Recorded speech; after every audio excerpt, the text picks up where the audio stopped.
Hello student, welcome to your channel finance by doctor Ratika. आज का जो हमारा वीडियो है, सेकेंड लिक्विडिटी रेशियो पे बेस्ड है। जो सेकेंड लिक्विडिटी रेशियो है वो है हमारा क्विक, या इसको कहते हो आप एसेट टेस्ट, या इसको कहते हो आप नियर मनी रेशियो। इसके पहले वाले वीडियो में मैंने करंट एसेट रेशियो कवर करा था। करंट रेशियो था जो अपन current asset upon current liabilities था। आज सेकेंड रेशियो है लिक्विडिटी का, वो है क्विक एसेट टेस्ट या नियर मनी रेशियो। इस रेशियो में और पहले वाले रेशियो में क्या डिफरेंस है बेटा? जब आप आके इसमें इसको लिक्विड रेशियो क्यों बोलते हैं या इसको क्विक रेशियो क्यों बोलते हैं? क्योंकि इसमें जो हम करंट असेट्स निकालते हैं, इसमें जो बेसिक डिफरेंस होता है वो करंट असेट का ही होता है। जैसे देखो, मेरे पहले वाले वीडियो में तुमने देखा हुआ था current ratio is equals to current asset upon current liabilities बताया था मैंने, और यहाँ पे ये होता है quick ratio is equal to your quick और liquid assets divided by your current liabilities. Yes, क्या होता है अब ये देखो, जो आपका क्विक या आपका लिक्विड एसेट होता है वो क्या होता है आपका? वो होता है current asset minus stock plus prepaid expenses. आप प्रीपेड एक्सपेंसेस और स्टॉक्स को दोनों को माइनस करते हो करंट एसेट में से, तो आपका लिक्विड एसेट आ जाता है। करंट लाइबिलिटीज का आपका सेम ही रहता है जो आपका पहले था।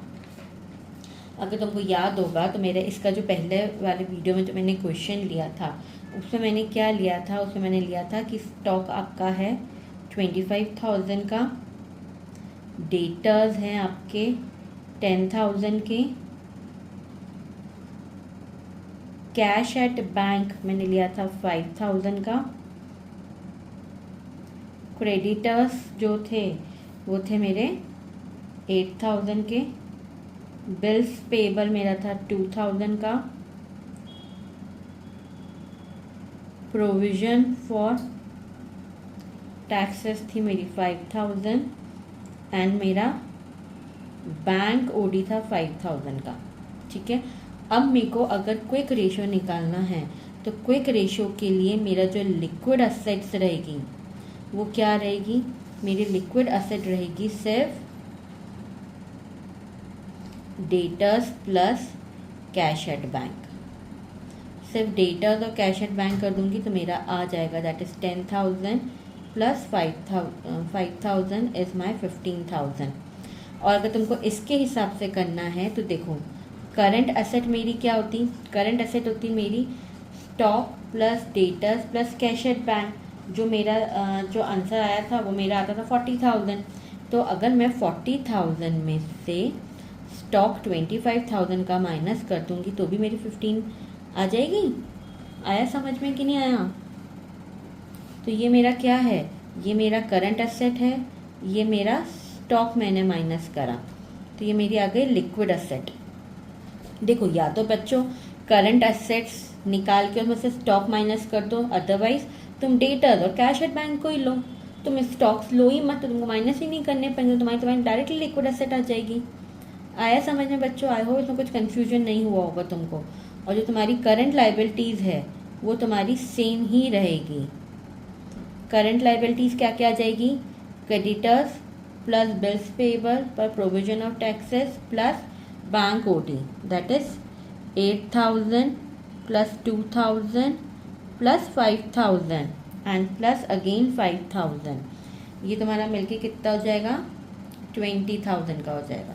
तो तुम्हारा जो रेशियो है वो क्विक रेशियो तुम्हारा हो जाएगा बच्चों 15,000, that is this divided by this, 15,000 divided by 20,000। Correct? तो हमारा आंसर आ जाएगा 0.57:1, 0.75:1। जैसे मैंने तुमको करंट रेशियो का बताया था कि जो तुम्हारा करंट एसेट या करंट रेशियो रहता है वो 2:1 का रहता है, तो क्विक रेशियो का आइडल रेशियो 1:1 होना चाहिए। ऐसा कहते हैं कि आइडल होना चाहिए, नहीं भी आएगा तो भी कोई प्रॉब्लम नहीं है, वैसे कहते हैं कि 1:1 होना चाहिए तुम्हारा। आया समझ में? आई होप बहुत ही सिंपल है ये, तुम्हें समझ में आ गया होगा। फिर भी कुछ डाउट हो तो नीचे कमेंट सेक्शन में पूछ सकते हो। और सबसे पहले मेरा चैनल सब्सक्राइब करना, क्योंकि इसके अगले वीडियो में मैं तुमको इसके बचे हुए लिक्विडिटी के जो 2 रेशियोज हैं हमारे, absolute liquid ratio and cash ratio, वो दोनों समझाऊंगी। और एक हम क्वेश्चन लेंगे जिसमें हम चारों रेशियो कवर करेंगे हमारे। ठीक है, सबसे पहले मेरा चैनल सब्सक्राइब करना और उसके बाद मेरा नेक्स्ट वीडियो के लिए नेक्स्ट वीडियो देखना। Thank you.